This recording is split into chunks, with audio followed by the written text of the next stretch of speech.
Friends, welcome back to our channel. So మొన్న పడ్డది కదా నైట్, ఈవినింగ్ అంటే నైటే పడ్డది వర్షము. మొన్న పడ్డ వర్షానికి చూడండి గేదెల దగ్గర ఎలా ఉందో, ఇలా ఉందన్నమాట. సో అందుకనేసి వర్షాకాలం ఇలా ఉంటుంది, బాగా ఇబ్బంది అయిపోతుంది గేదెలు కూడా అనేసి ఇసుక తోలించామన్నమాట.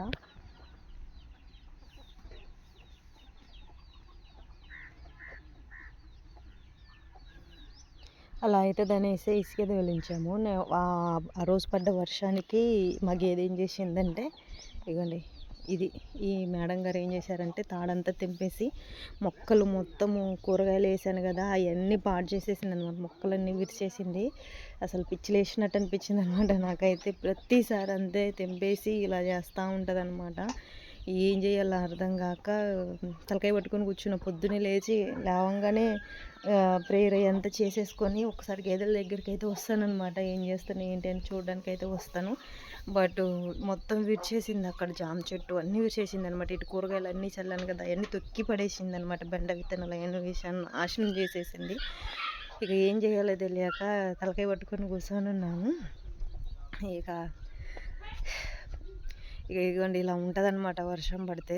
వర్షాకాలం అయితే ఇప్పుడని ఒక్క వర్షానికి ఇలా ఉంది. ఎండగొట్టింది కాబట్టి కొంచెం కొంచెం ఆరిందనమాట. ఇక వర్షాకాలం అయితే ఇక చెప్పలేము, దారుణంగా ఉంటుంది. వాటికి పడుకోవడానికి, నిల్చోవడానికి, గడ్డి తినడానికి బాగా ఇబ్బంది అయిపోతుంది అనమాట.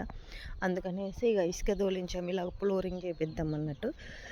ఇగోండి ఇప్పుడైతే వీటిని ఊడుస్తాను అనమాట. ఊడిస్తే కొంచెం ఎండకి తడిసిద్ది కదా, ఈవినింగ్ కట్టేయడానికి మంచిగా ఉంటుంది అనమాట. సో నైట్ కూడా వీటిని ఇక్కడే కట్టేశాను, బయట కట్టేయలే, వాటర్ కుడితి పెట్టేసి ఇక్కడే కట్టేసాను అనమాట.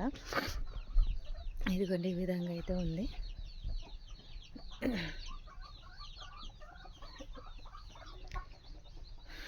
ఓకేనా ఫ్రెండ్స్, ఇలా ఉంది. ఇదంతా క్లీన్ చేయాలి, చాలా పని ఉందన్నమాట. ఇంకా మొక్కలన్నీ విరిచేసింది కదా, అదన్నీ క్లీన్ చేయాలన్నమాట.